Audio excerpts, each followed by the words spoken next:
All right, rundown. It is November 9th. Yeah. Brought to you by 7th. High noon, real vodka, real juice, tailgate pack out. Get it. The best vodka sodas on the market. And that's all there is to it. Get them everywhere. I got a million of them at the house, drinking them every day. Had a bunch. We were in, obviously, Kentucky. We were drinking them all weekend. So get your high noon. Sunset's real vodka, real juice. Welcome, Rone, to the rundown. We'll get into, obviously, the Phillies being eliminated in a minute. But we'll start with the NFL. I guess the big story, the Jets beating the Bills, that was certainly a surprise. In the NFL, you got the Eagles, I guess the best team, you got to say now in the league, still undefeated. The Bills were the Super Bowl. Other things that happened, and we can jump in and bounce around. Frank Reich fired in Indianapolis. Jeff Saturday is going to replace him. The Packers are done. I don't know if Aaron Rodgers is done. He looks done. Brady had a late victory through an F-bomb in the press conference. That was fucking awesome. And then Kirk Cousins going super viral with that little dance thing he's doing. Kirk, as cool as he's really never looked cool, Kirk Cousins. And I've always thought he's a super dork, all based on the fact that somebody was pranking him at that Super Bowl. Mm-hmm. Remember at our house, the NFLPA kept calling all weekend, being like, we're coming to pick up Kirk Cousins. Kirk Cousins was not at our house. Somebody was playing a joke on him. So anywhere you guys want to jump in on the NFL? Did you get it all? No one broke any records yesterday? Oh, yeah. Your guy Fields in a losing effort, the most rushing yards ever. Dave, listen, we don't want to win right now. We don't want to win right now. We just traded our entire defense away. He's electric. Yeah, I mean, I saw White Sox, and first of all, my best bet of the day was the Bears +4, so I was very happy with that. I did see White Sox Dave say, we know he can run. Let's see if he can throw. 3 touchdown passes. Is that good? Did he have 3 or 2? I thought he had 2. 3. I mean, he had 48 points in fantasy. He's my quarterback. I told you a couple weeks ago I picked him up. I said it was a great move. I have been, by the way, Steve Che is the worst fantasy. There's nobody who thinks they're better, who is worse at something than Stephen Che is at fantasy. If I could reel off, because he was the manager of my team till I fired him, the things he wanted Alec Pierce was his big free agent. He's obsessed with him. He's lucky if he gets 1 catch a week. Yep. He wanted A.J. Dillon. He's like basically give away everybody on your team for A.J. Dillon the entire season. Would not touch Tom Brady. Wouldn't move Tom Brady. And all I do, since I fired him, I'm about to put up the most points in the history of the league this week. I have blossomed without that 4-eyed fuck. And it takes a lot to get him to admit he's doing, like, if you just saw our text exchange, I'd be like, what about A.J. Dillon? What about Pierce? What about this guy? He's the worst. Anyways, back to Fields. I was on a plane watching it. He's certainly playing well. Yeah, he looks great. We don't need to make it about Fields. He just looks great. But the Bears can make the playoffs. No, I don't want them to. I want them to lose so we get a better draft pick. They're not they just traded their defense. But they could make the playoffs, though. I think that's a realistic. Actually, I do want to make the playoffs Bears right now. Yeah, I do want to make. But I don't. If you told me we could make the playoffs, I'd be like, yes. But I don't want to get 1 game shy of the playoffs and be like, now you're picking 15th. Ron, are you in an electrical cabinet? Yeah, I'm basically. I'm in our room where we keep the boards for our podcast. It's where we keep our Call Her Daddy boards. Oh, I'm with all the Call Her Daddy stuff. But basically, I'm in an electrical closet. That's where they're shoving me. The Bears are a better team than the Packers. Oh, the Packers for sure. The Packers are terrible. Whose head is that? Packers are embarrassing. It's Austin. Wait, I wanted to say real quick because the Jets were your guy, Dave, Joe Douglas, put together a hell of a roster. Like, their defense is legit. Yeah. And that was a somewhat shocking win. Like, big time shocking win. It was like 13, 14 points. Yeah. Crazy upset. We almost had the Titans do the same thing on Sunday Night Football. Vrabel is like just the best coach. I don't know how when you have a coach like Vrabel, I don't know if you saw any of that game, Dave, but you could tell right away that the Titans would be in that game because the guys were just flying around and like getting in Patrick Mahomes' face, like running, like every time there's a big hit or like a change, a third down stop, like the guys would run off the field and like, everyone on the bench was going crazy. He's just a great coach. But Che, Dave, you would have lost it. We were in the gambling cave yesterday, all-time Che moment, where the entire room, to a man, had the Commanders plus 3.5, and the Vikings got the ball. It was like third. Yeah, I saw that. I had the Commanders plus 3. Okay, so I had 3.5, and there was like a 3-yard out to TJ Hawkinson, and to get the first down, which basically sealed the game for the Vikings.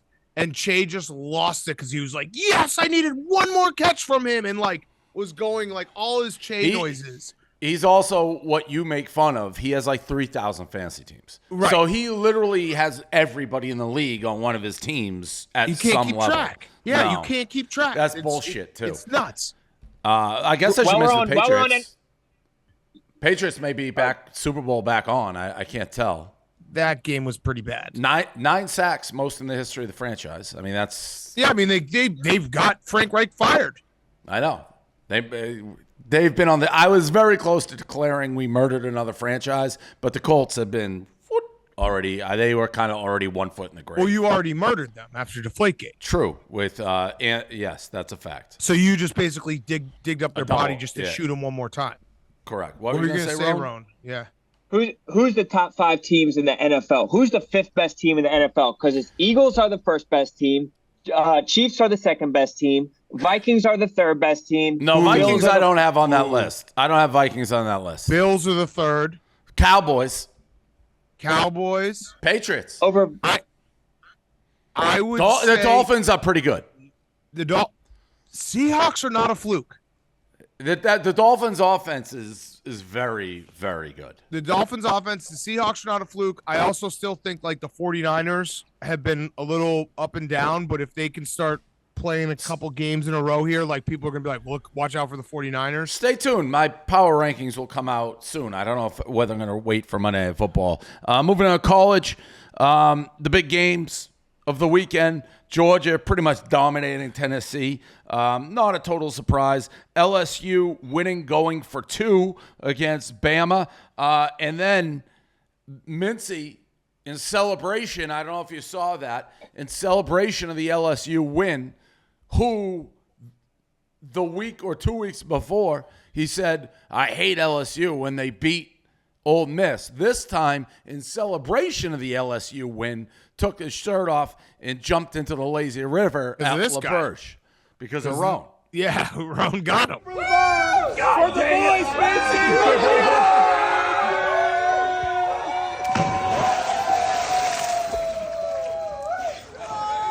I didn't intentionally get him, though. I was told by the Penn people that Mincy had guaranteed that if LSU wins, he's jumping into the drink. And so they told me that. I say it on the microphone. I kind of surprised him, and he's just like, oh, man, you knew I was going to do it. Like, if you said it, you knew I'd do it. And so he did it. I mean, credit to him, you know what I mean? He also popped his top off. We got to see the cans out there, but then he's tweeting about having some of the best cans in the office is what his words were. 3 best pairs of tits at the office was a headline, and he did it with I think Megan and Kelly in Vegas. Mitzi has made memories at LaBerge. That his halftime show will still go down. As the craziest we got to put that in here. We got to put that in there in this rundown. The nobody asked for. Mincy, nobody. He came up to me and he said, "I got a halftime show," and I was like, "Dave, Mincy said he has a halftime show." Correct. That's what I meant. It's not like we're like, "Hey, we need a halftime show." Mincy had his own, an electric performance, to be honest. So.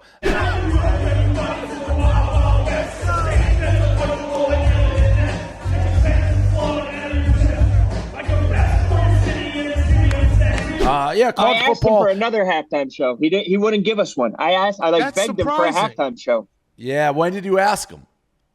It was at the game. It was at the LSU game when we were doing all that. It was a little bit before the game. I was like, "Do you have anything for us come halftime?" He said no. He said he'd have to wait. He needs like plenty of time to work on. That wasn't like a spur of the moment thing he did at the Super Bowl. That actually has to be a tradition. And I'm mad about that because I just assumed that Mincy just walked around with a halftime show in his pocket. Oh, I'm not mad about that. I like that he prepares. I would like to have him always at the ready. Like he's always got his gun loaded for a halftime show. I don't mind just like the Super Bowl halftime show is Mincy's. Like that is every Super Bowl you're getting the Mincy halftime. In fact, we will make sure we have whatever situation we're in, we will have a Mincy halftime show for the Super Bowl, guaranteed this year. That's a guarantee. We should tape it and like get like dancers for him and everything. Like make a full production of it. That's what I'm saying. Green screen. That's what I'm saying. Yeah. Okay. But it depends. He still may have to do it live. He might live dancers. You may have to do live dancers. That's live dancers. Yeah. It's just production, live production. Wait, Dave, give us your 4 college football right now. Georgia. Yep. Clearly 1. Michigan 2. Yep.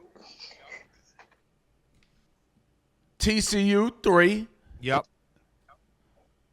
Ohio 4. Okay.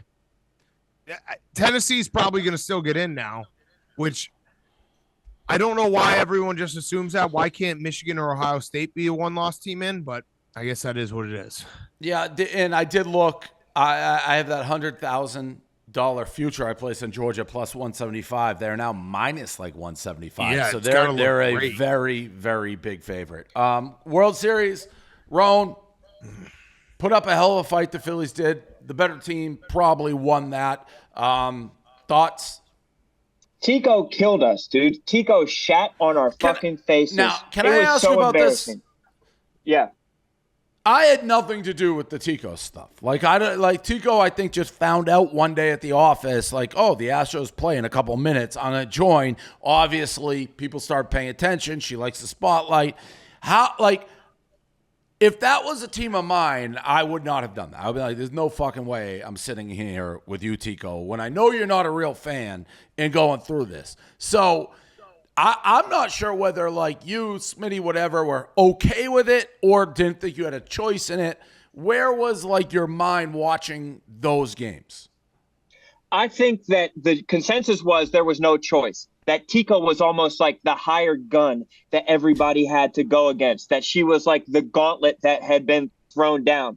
I had a 1-40 shot. 40 to 1 shot on the Phillies winning. So I obviously am rooting for the Phillies, but it was $1,000 to win $40,000 on the Barstool Sports book. So I was invested. Yeah. I was invested since it was like I put it in August, like August 11th or something like that, when their odds were at their longest. So it was a special type of hell to have Tico, Texas screaming, because you knew that as soon as she stopped looking at the screen, she stopped caring about the Astros. She didn't have any type of investment. It was only win-win for her. She was guaranteed to be in a situation where she could get more publicity. She could just scream in our faces, rip Smitty's shirt, just disrespect anybody. I mean, Smitty put her taco hat down his asshole. Like, it was some of the most explosive streaming, but I also now wish that for every other fan base. She's one of the hardest foes to go against in the gambling cave because she's the anti-Frank the Tank. She spins everything positive. She thinks everything's good. Yeah. She always sees the silver lining. Frank thinks everything's negative. He always thinks something's wrong. So eventually, Texans against the Dolphins, they have to stream against one another because she's now the Houston rep. That 12-second video footage of when the Astros won and she looked like she was having like an exorcism with Smitty, you think you've seen it all from Smitty. I want to thank everybody. Oh my God. Oh my God. Oh my God. Oh my God. Oh my God. Did he try to walk through the wall? Like, he's put like 4 holes in the wall. I don't really even know what happened to him, but he's like just falling into the table. And then we got your guy there with the hair, Max. all the way down, and then the confetti. Just 12 seconds of like, again, comedy writers couldn't script those chain events. What happened to Smitty? It was like the cold open of The Office, that one scene where everybody's trying to escape. They think there's a fire, so someone's crawling through. And they just he like fell out of the sky from there. I think he just tried to walk on one of those chairs, but they're very unstably built or whatever. You think that with all the weight that sits on those chairs in the gambling cave, they'd be able to sustain a wayward step, but Smitty almost died. And it is very, I don't know if you were there yet, Rone. We were doing something. So Rone, like Smitty's bit has always been, I'm going to fall down aggressively. Like he went through a stage like where he was so bad at content that his only way really to get anybody to pay attention was a big fall. Do you remember we had like that skateboard or something? Yeah, the Cuban brought it, and they got mad at me too because they were like, "We brought that so that you guys could test it out," and then you have a video of someone falling. Smitty did the banana peel on it and like went as high as he could go. So I mean, that's his. When in doubt, he's a go down guy. He always has been. The good news for Philly, and this story I caught wind of last night, and I rarely at this stage of my blogging game respond to like, what am I looking at here? But this one I did because it showed like hundreds of people in the back of like a Walmart with some guy holding up like a plate in Philadelphia. And all the text said to me or DM was like, Philly is resilient. I'm like, what are they talking about? So there's this guy who just started deciding he was going to eat a rotisserie chicken every day. And he's been tweeting it, putting out pictures. And then he had a live eating party, basically, again, behind a Walmart and a warehouse. And it looks like a ton of people showed up. And Philly is rallying now around this rotisserie chicken man. It's quite bizarre. It's something else. It's all we have. Like Wing Bowl, a great Philly tradition. Wing Bowl was originally started because they thought that they'd never win the Super Bowl, so they put it during the NFC Championship weekend so they'd have something to celebrate. And I think that's just how we cope with shit, is by eating a bunch of chicken. And the guy didn't even put out like an address. He was like, go to the pier across from the Walmart, and everybody just knew what he was talking about. These scumbags just, I don't know if you saw the end of the video. So did you know about it, Philly? I mean, Rone, did you know this was like going on? Yeah, he had a Twitter account. He was posting every day, like just another day of him eating this chicken. Like he would just post a screenshot of him eating a single rotisserie chicken every single day. He's just a legend. And the flyers, that's what I saw. Like a week ago, I saw someone posted the flyer that he posted up all around Philly that just said, be here at noon. I'm going to eat a full rotisserie chicken. And he's acting, by the way, like a rotisserie chicken's like it's a lot. But it's not like nuts. Like if I get a rotisserie chicken, I eat it. The whole thing? 40 days? Yeah. Well, I don't want to do it 40 days, but like if I get a rotisserie chicken for dinner, I eat the whole thing. No questions asked. I feel like 40 days is impressive. I would get so sick of it. So is he done now, or this is like a full-time thing for this guy? No, I think he's done now. I mean, by the end of it, it looked like he was in hell. He was dry heaving. His mouth was like white. It was disgusting. It looked like he was having a hard time. He also looks like Bryce Harper a little bit. Yeah. Like from the side. He's hot. Yeah. He's a hot guy for doing something like that. Very interesting. I hope he just goes off in the sunset. Because, like whenever we have these little blips on the internet and then maybe they try to like, now you see him on like VH1 or MTV. Like, I hope rotisserie chicken guy just goes back to living his life, and it's like in 20 years people will be whispering like, is that rotisserie chicken guy like the legend? Yeah. LeBron, I woke up to this. This is sometimes you wake up to good things, sometimes bad things. There was a bunch of threads going viral saying LeBron's the greatest liar of all time, like the most casual liar, just not things that are necessarily important. And we've been on this forever, whether it's when he starts bringing the Godfather book. He's like, I've read the Godfather like 70 straight days. Someone's like, what's your favorite quote? He's like, I don't know. There's so many good ones. Like he has so many lies. But this one, he came, Takeoff, that's who passed away, right, from Migos. And he's like, I told everybody in 2010, ask anybody in the locker room. I was like, these guys are next. Like you've never heard these guys. I was playing it in the locker room. Migos hadn't even put it on an album yet in 2010. So everyone, there's all these images of LeBron like listening to it. It's just Impossible. And again, now everyone's going down the streak. There is nothing like it. And again, I have been on this forever. He is just a psychopathic white liar. He just lies for no reason. I actually weirdly, I don't like LeBron, but these threads are so funny. I almost like them because of this, because it's so ridiculous. Like the Kobe one when he knew he was going to drop 81. I knew he was going to drop 7. And then I saw another one that we were talking about on the Yak, just a random one that the Seinfeld 2000 account tweeted, was like, LeBron, what's your favorite Seinfeld episode? And he responded, this is 8 years ago. He's like, funny enough, I'm watching Seinfeld right now. And it's like, no chance. It just there. And the one, did you see the one, Dave, when in the barbershop when the guy was like, a coach once told me, that get yourself feeling uncomfortable, that's where you want to be, and LeBron just goes, yeah, that's my favorite quote.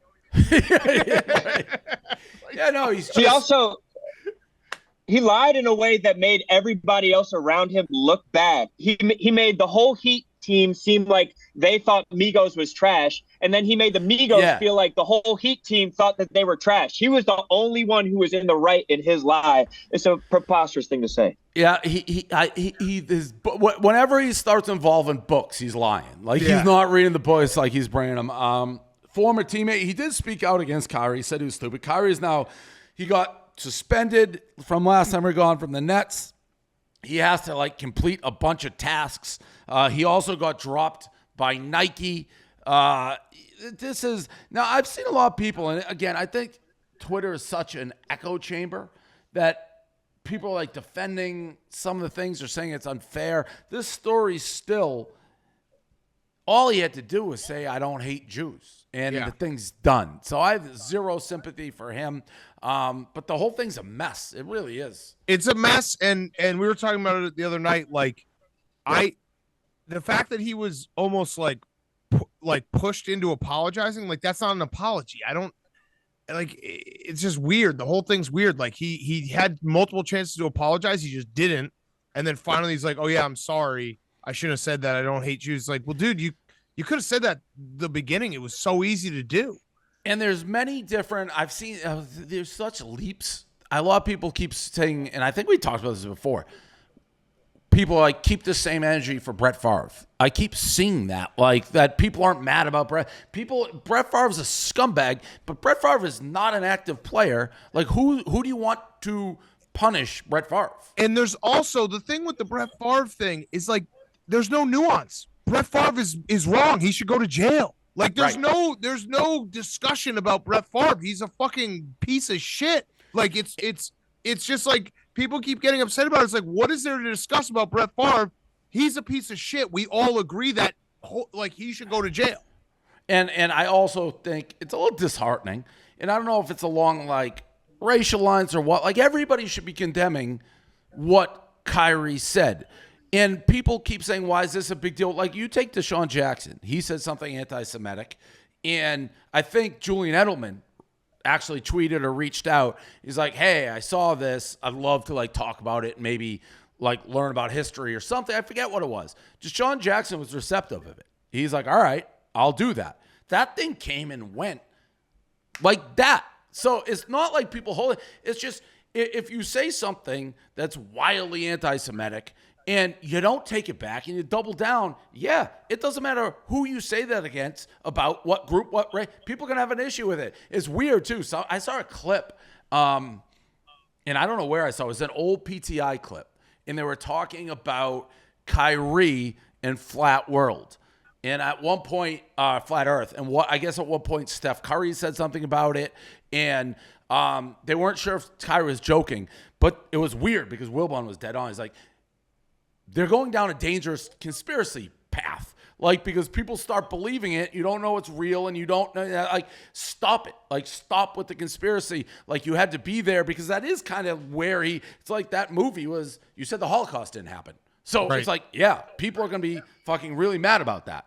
How do you not get that? And it's the Alex, I think Kyrie said that he liked Alex Jones' old stuff, and it's whenever the Alex Jones shit comes up, people are like, "Oh, it's like, well, he used to be entertaining." It's like, no, dude, he's ruined people's lives. The Sandy Hook thing happened. There's not like but other stuff he does, like conspiracy theories, and we're like that are with dangerous. Guy Kyrie, who has, it's almost like the Kanye thing. These are people who have been unstable and saying weird, crazy things for a while. It's not like don't look at the one. This isn't somebody who, for the most part, is unstable and saying intellectuals. This guy's been saying weird stuff. And I'm not talking about anti-vax, this, that, or whatever. I'm talking about like flat earth and conspiracy theories and shit like that.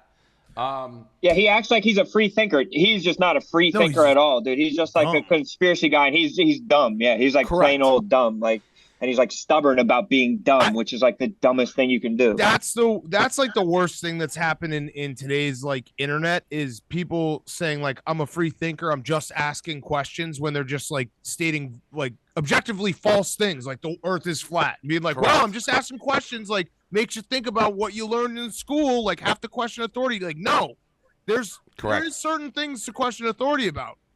The earth is not flat. Just why do we have to even say that?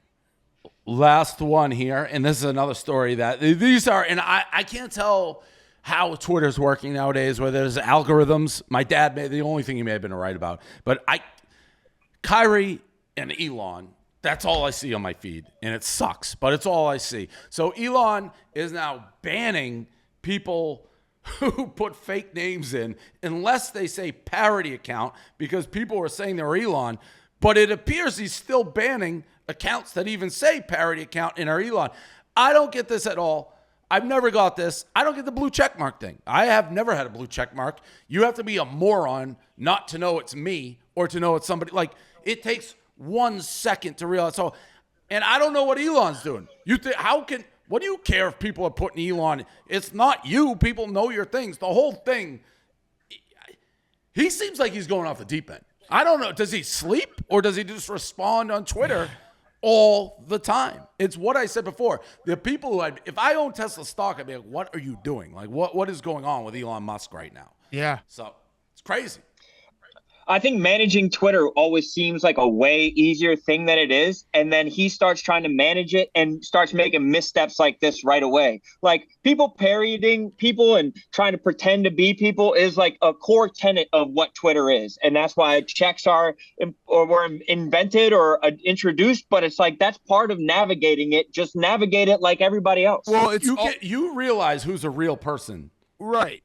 It's 2 seconds of research. It's also just very interesting because it shows you how complex all of like internet is when Elon takes over and everyone's like, well, finally free speech is back.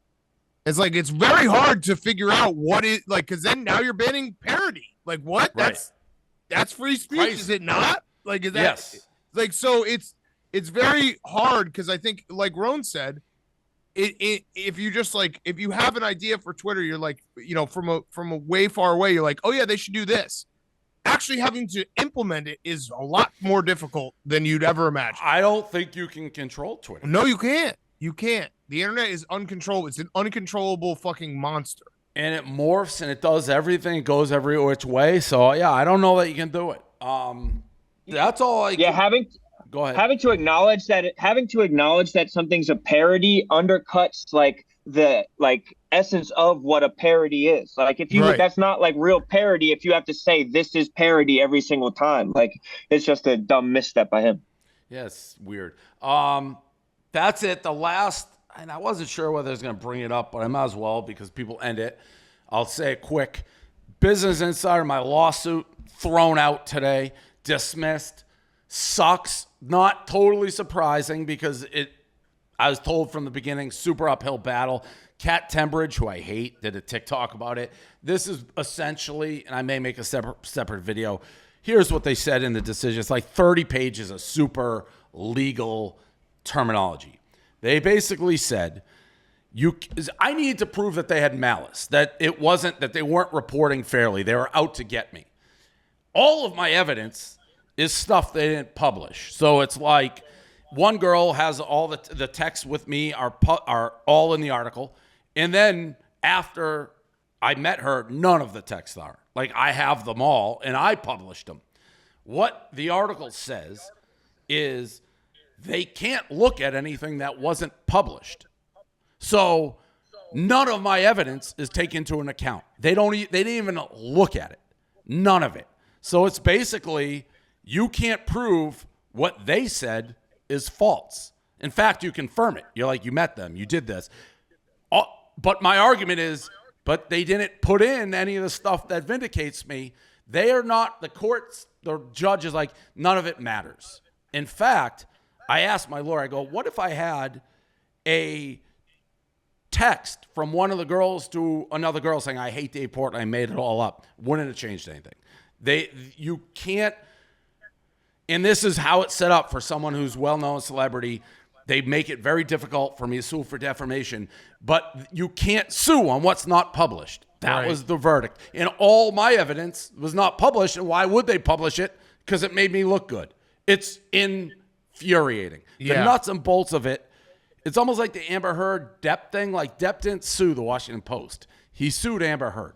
If I want to win, I'd probably have to sue the girls, which that's a PR disaster, but they lied. But it doesn't matter because I can never prove that Business Insider knew any of this. Like, it actually says negligence, you can't sue. They could be bad at their job. They told them something. They wrote it.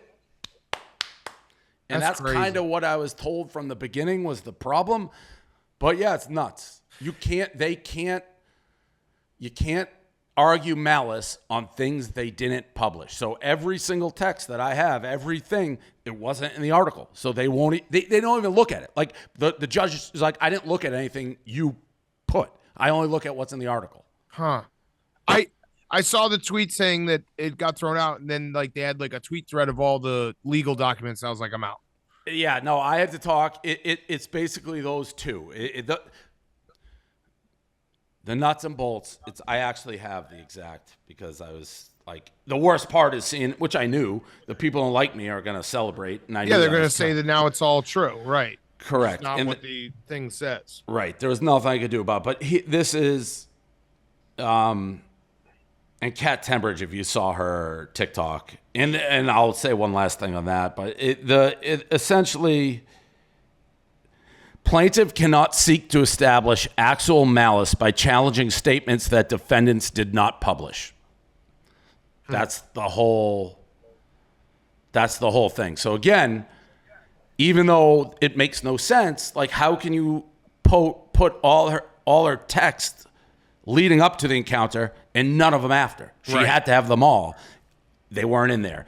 But this Kat Tembridge, who did a TikTok about me being like, oh, he's going to be mad.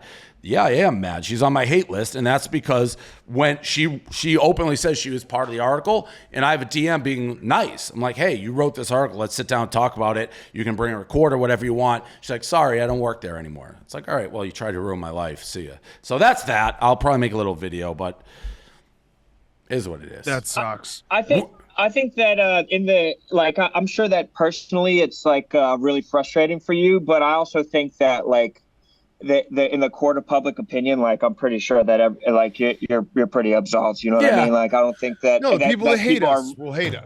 The people who hate us, like, this is vindication. Yeah. People like me. To be honest, I'm such a grudge guy. It's better for my personal life. If this proceeded, I would be in court for years, spending hundreds of thousands. Like this is going to be, if it went to court, out of my own pocket, probably like $1.52 million to do this. So, jeez. Yeah. So in that regard, but it's crazy that people can do what they did, but it is what it is. So, damn. That's all I got. Keeneland was fun. I butchered that. It was bad on Saturday. Damn. You know what though, Dave? I was thinking about it. Friday night, that's a memory. Yeah, no, Friday was great. That's a frozen memory of going. I was describing it. It was almost like a scene. Tell me about it. It was like a scene out of like Goodfellas. We were at dinner, Jeff Ruby's, great steakhouse, 4 hours. Toby Keith was doing fucking live mic. Toby Keith played an hour and a half. Crazy. Dave was second and third in two entries in the tournament. People were coming up being like, wow, look at you. Keeneland was a buzz. We a buzz. never lose another race ever again. that's a memory. That's a frozen in time memory. I talked to Toby Keith for an hour after the concert. I just happened to walk into the hotel at the same time. Nobody likes Oklahoma football more than Toby Keith. I kept asking about his defense. I'm like, the defense. He's like, I'll get to it. We had Kyler Murray, and then we had I'm like, that's not defense. He just goes, I'm getting to it. And he never got to it ever in an hour and a half. But yeah, it was a fun weekend. I love that. Keeneland's a great spot. So It was a fun weekend. Yeah. And Saturday sucked. Yeah, Saturday was tough. Okay. All right, college basketball tournament this Friday. Wells Fargo. Yep. Very excited. All right, see ya. Can't wait. See ya.